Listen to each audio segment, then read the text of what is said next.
Olá, está no ar mais um CROMS em Foco, o programa sobre a odontologia. Nesta edição vamos falar sobre dois assuntos muito importantes. Você sabe o que são as facetas? Bom, e se você não usou o aparelho nos dentes, com certeza conhece alguém que já tenha usado. Por isso nós vamos falar sobre a ortodontia com o Dr. Sidney Valieri, que é especialista no assunto. Seja bem-vindo, doutor. Obrigado. Doutor, explica pra gente, teve uma época que usar aparelho nos dentes era moda, né? Todo mundo queria usar. Hoje as pessoas usam realmente para ter um sorriso bonito, não é mesmo? Exato. A questão assim de moda, a ortodontia passou a ter uma divulgação muito maior, ela passou a ter assim, mais conhecimento das pessoas e no geral, nas escolas, no grupo escolar aí, a gurizada sempre vê um usando e quer usar. Antigamente era bonito usar aparelho porque diziam que só o riquinho usava, porque era assim, um pouco difícil, o custo era muito maior, a frequência de uso de aparelho era muito menor e realmente era assim, só para uma camada diferencial da população. Hoje foi muito difundido e o acesso está muito mais fácil. Consequentemente, passou-se assim, é gostoso usar aparelho, é bonito usar aparelho, eu usando aparelho eu sou diferente. Mas a coisa já assentou um pouco e agora a gente está vendo que a conscientização é realmente usar aparelho para melhorar a estética e também para ter uma condição funcional melhor. Bom, e qual é o procedimento então para começar a usar o aparelho? A pessoa está em casa, olha no espelho e fala, não, acho que eu preciso usar, vai no dentista ou não? Tem que ter um acompanhamento desde antes, como que é? O que acontece é que se você fizer uma parte preventiva, a criança já for sendo acompanhada por odontopediatra, por ortodontista, for fazendo alguns tipos de prevenção, a possibilidade de ter um resultado melhor ou talvez nem usar aparelho realmente existe. Agora, detectou, eu estou com sorriso feio, conversa com um dentista generalista e ele vai poder orientar melhor. Só que o ortodontista, ele tem que ter uma consciência muito grande de realmente, muitas vezes, pedir para o paciente, o seu caso não é para usar aparelho, é bobagem. Tudo tem um custo biológico. E existe uma idade recomendada para iniciar esse tratamento? Como eu disse, vamos dizer, se você começar uma prevenção, você pode começar com uma criança dependendo do tipo de maloclusão. Por exemplo, uma criança que tem mordida cruzada, que tem, vamos dizer, um crescimento inadequado. Quanto mais cedo você usar, melhor. O recorde nosso, vamos dizer, o paciente mais novo que nós tivemos foi um paciente com 4 anos de idade. E o caso dele era uma mordida cruzada, ele tinha o palato atrésico, então nesses casos a própria literatura ensina que quanto mais cedo, melhor é o resultado e mais estabilidade vai ter o tratamento. Agora, se eu tiver uma criança que não tem um desvio funcional, que não tem uma mordida cruzada e que não tem assim um comprometimento tão grande, então vamos buscar aquela ortodontia que era feita 30 anos atrás. Espera-se 12 anos, deixa nascer todos os dentes, aí nós vamos fazer um tratamento corretivo de uma vez.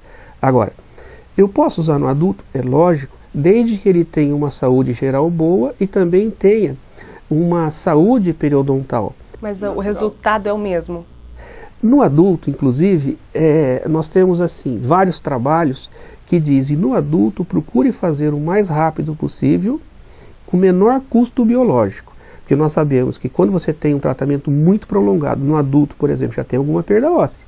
Se eu faço um tratamento muito prolongado, eu tenho um problema, às vezes, de o dano ser maior do que aquilo. Inclusive, a literatura ensina. Quando você estiver fazendo um tratamento de um paciente adulto, restringe-se àquele problema e faça o tratamento o mais curto possível. Tá certo, doutor. Agora nós temos uma pergunta da população sobre o assunto. Vamos ouvir? Certo. Eu queria saber se tem um tempo máximo para usar aparelho. Em média, um tratamento é 2 anos. Pode prolongar? Pode. Isso também depende muito da colaboração do paciente. Tem paciente que falta nas consultas, tem paciente que não escova os dentes, tem paciente que quebra o aparelho. Então isso aí tudo vai somando e às vezes nós temos aí casos de 5, 6 anos. Não é normal, mas pode acontecer. E doutor, todo mundo que usa o aparelho, né, sim, tem várias dúvidas. É preciso fazer a extração do dente ou não é necessário? Cada caso é um caso? Cada caso é um caso, como você falou. Agora, há necessidade de extrações? Sim. Há casos que há necessidade de fazer as extrações. Agora, há casos que eu posso evitar as extrações mesmo quando fosse, no caso, indicado em termos. Por quê? Quando você vai, vamos dizer assim, você tem uma caixa, você vai colocar um monte de bolinha ali dentro. A caixa tem um tamanho definido. Se as bolinhas forem maior do que o tamanho da caixa, não vai caber. Então, eu tenho a maxila e tenho a mandíbula, que seria o maxilar superior e inferior. E eu tenho isso aí como se fosse um trilho, que é como se fosse assim um canal onde vai... Se eu tiver esses dentes maiores do que aquele espaço que tem aquele canal, é evidente que eu vou ter que extrair.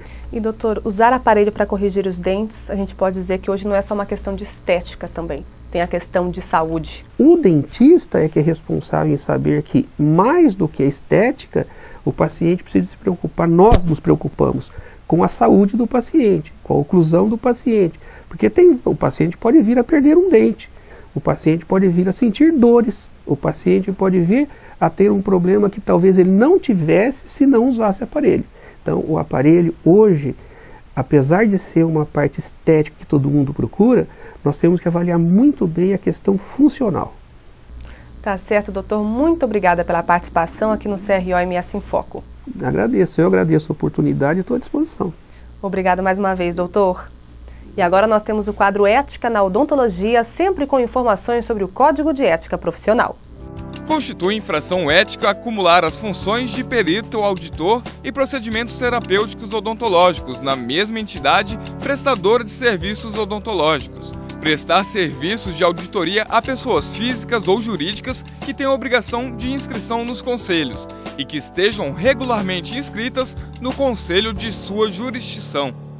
Além do tratamento ortodôntico que acabamos de falar, outro tratamento que contribui com a estética são as facetas. Já ouviu falar? Quem vai dar os detalhes pra gente é a doutora Samara Schmidt, que é especialista no assunto. Seja bem-vinda, doutora. Obrigada. Doutora, explica pra gente o que são as facetas. Bom, as facetas, elas são... É como se fossem capas que são feitas de porcelana, que a gente utiliza para recobrir os dentes. E tem uma finalidade para que isso é usado? É só quando tiver algum defeito ou não? Não, geralmente a gente utiliza ela, por exemplo, pacientes que têm espaços entre os dentes. Quando paciente que às vezes não quer utilizar a ortodontia e precisa e quer mudar o formato dos dentes, a gente utiliza as facetas. Dentes escurecidos a gente pode, que não consegue com clareamento, então a gente também pode utilizar a faceta. A faceta ela tem em média a espessura dela de 0,5 a 1 milímetro. Então ela é bem fininha e com ela a gente consegue assim mudar totalmente o sorriso do paciente. É como se fosse um preenchimento? Ela preenche algumas partes do dente? Na verdade é assim, a faceta é um procedimento protético, então ela é um pouco invasiva porque a gente vai ter que desgastar o dente, né?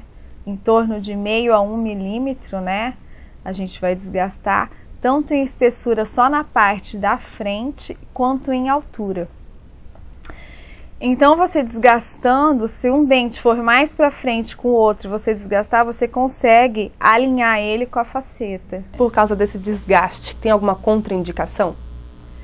Não, as facetas, a única contraindicação dela, pacientes que não conseguem controlar hábitos, que seria a mesma com os dentes naturais.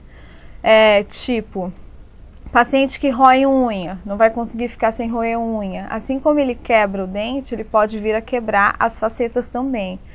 Paciente bruxômono que range, se não utilizar a plaquinha, ele pode vir a quebrar as facetas também. Então, na verdade, a gente tem que ter os mesmos cuidados com as facetas do que se fosse com os dentes naturais. Existe alguma recomendação para uma pessoa? Não, ela precisa usar facetas, fazer esse procedimento, ou não existe esse tipo de recomendação, é mais para uma questão de estética mesmo? É um fator estético, só que a gente sabe que a estética influencia muito no psicológico da pessoa. Então, se a pessoa tem um dente torto, um dente escurecido, que ela não consegue alcançar o que ela deseja com os outros procedimentos, ela acaba recorrendo à faceta. É estético, mas tem a finalidade daquilo que tem pessoas que não sorriem, depois que fazem a faceta, voltam a sorrir, entendeu? Então tem toda uma mudança na vida dela. E por ser um procedimento invasivo, né, como a senhora mencionou, é um procedimento que deve ser feito uma única vez ou não? Não, todo procedimento que é realizado na boca, né, de qualquer paciente, nunca é assim uma única vez. Assim como os dentes quebram, desgastam, todos os procedimentos protéticos, eles eles têm durabilidade, vamos dizer assim, tem um prazo de validade. Então isso vai depender assim, se o paciente vai cuidar, como foi feito. Mas em média as facetas elas duram de 5 a 10 anos. Se durarem 5 anos, a gente já diz que teve sucesso, entendeu? Teve uma vida útil interessante. Teve uma vida útil. Então, assim, com certeza você não vai fazer uma única vez. Você vai precisar refazer com o tempo por conta de desgaste. Ela pode fraturar, pode dar infiltração com o tempo, dependendo da higiene do paciente. E tem um outro procedimento que é parecido, não é mesmo? Tem. Hoje em dia existem as lentes de contato. As lentes de contato, elas são semelhantes à faceta, né, de porcelana, elas também são feitas de porcelana. É uma camada muito mais fina, que ela pode ter em torno de 0,2 milímetros. Então, assim, como se fosse uma lente muito fininha, que você pega no dedo, ela é super transparente. Então, a gente pode utilizar também, mas são em casos específicos. Se a gente quiser mudar formato de dente, alinhar, ela não é indicada.